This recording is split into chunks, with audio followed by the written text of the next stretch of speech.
अंतर्राष्ट्रीय योग दिवस के उपलक्ष्य में उत्तराखंड की राजधानी देहरादून की सड़कें आज सुबह एक अनोखे उत्साह की गवाह बनी। पुलिस लाइन मैदान में आयोजित रन फॉर योगा में हजारों की संख्या में लोग सड़कों पर उतरे। इस दौड़ का मुख्य उद्देश्य लोगों को स्वास्थ्य के प्रति जागरूक करना और योग को अपनी दिनचर्या का हिस्सा बनाने के लिए प्रेरित करना था। मुख्यमंत्री पुष्कर सिंह धामी ने खुद कार्यक्रम की कमान संभाली और धावकों का हौसला बढ़ाते हुए इस दौड़ को हरी झंडी दिखाई। कार्यक्रम को संबोधित करते हुए मुख्यमंत्री पुष्कर सिंह धामी ने योग के महत्व को रेखांकित किया। उन्होंने कहा कि आज की इस व्यस्त और भागदौड़ भरी जिंदगी में खुद को ऊर्जावान और मानसिक रूप से शांत रखने के लिए योग से बड़ा कोई माध्यम नहीं है। सीएम ने देवभूमि के लोगों से योग को अपने जीवन का अभिन्न अंग बनाने का आह्वान किया।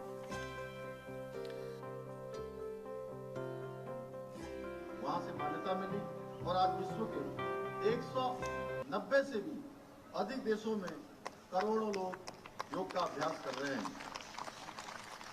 साथियों, रन फॉर योग का उद्देश्य केवल दौड़ना भर मात्र नहीं है, बल्कि स्वस्थ समाज, नशा मुक्त जीवन, अनुशासित दिनचर्या और सकारात्मक जीवन शैली का संकल्प लेना भी है।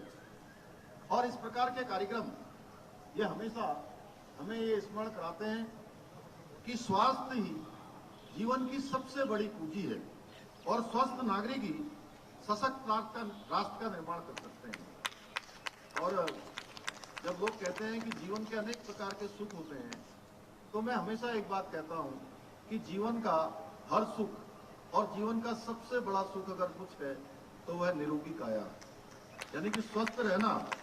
विशेष रूप से आज मैं युवा साथियों से ये आग्रह करना चाहता हूं कि आज के डिजिटल युग में जहां स्क्रीन का टाइम बढ़ रहा है और शारीरिक गतिविधियां बहुत न्यून हो रही हैं, बहुत कम हो रही हैं, वहां योग और नियमित व्यायाम की आवश्यकता पहले से कहीं अधिक बढ़ गई है। यदि युवा हमारे स्वस्थ होंगे, ऊर्जावान और अनुशासित होंगे, तो उत्तराखंड और भारत का भविष्य भी उतना ही उज्जवल होगा। आपको बता दें कि उत्तराखंड को योग और वेलनेस की वैश्विक राजधानी बनाने के लिए मुख्यमंत्री पुष्कर सिंह धामी लगातार बड़े और दूरगामी प्रयास कर रही हैं। देवभूमि की आध्यात्मिक पहचान को वैश्विक मंच पर स्थापित करने के लिए धामी सरकार ने पारंपरिक आयोजनों से आगे बढ़कर नीतिगत स्तर पर बड़े बदलाव किए हैं। धामी सरकार ने उत्तराखंड में देश की पहली आधिकारिक योग नीति लागू की है। इस नीति का मुख्य उद्देश्य योग को केवल एक शारीरिक अभ्यास न रखकर इसे रोजगार, पर्यटन और वैश्विक चिकित्सा से जोड़ना है। वहीं नई नीति के तहत राज्य में नए योग और वेलनेस सेंटर स्थापित करने के लिए 20 लाख रुपए तक की सब्सिडी का प्रावधान किया गया है। योग और ध्यान और प्राकृतिक चिकित्सा के क्षेत्र में प्रामाणिक शोध को बढ़ावा देने के लिए 10 लाख रुपए तक का अनुदान दिया जा रहा है। इससे न केवल योग के प्रति जागरूकता बढ़ रही है, बल्कि राज्य के युवाओं के लिए योग प्रशिक्षक के रूप में रोजगार के नए साधन खुल रहे हैं।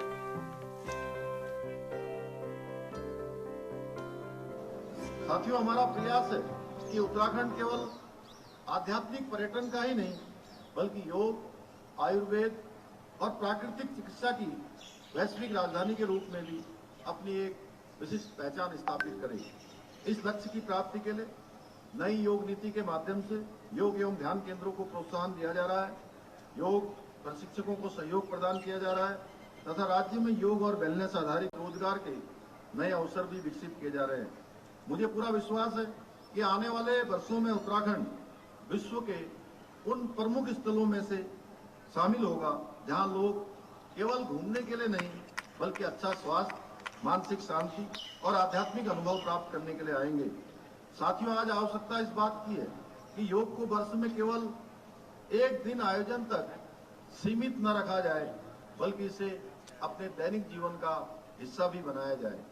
यदि हम प्रतिदिन केवल 20 से 30 मिनट योग के लिए अगर निकाल सकेंगे, तो हम अपने स्वास्थ्य, कार्यक्षमता और जीवन की गुणवत्ता में बड़ा परिवर्तन ला सकते हैं।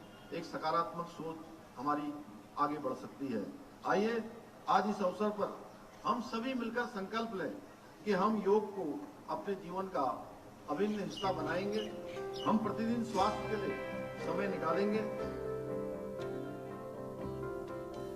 रन फॉर योगा के इस भव्य आयोजन ने साबित कर दिया है कि उत्तराखंड में योग सिर्फ एक दिवस का आयोजन नहीं बल्कि जन आंदोलन बनता जा रहा है। पुलिस प्रशासन और स्थानीय नागरिकों की इस भागीदारी ने पूरे देहरादून को योगमय और ऊर्जा से सराबोर कर दिया है। स्पेशल डेस्क के न्यूज इंडिया।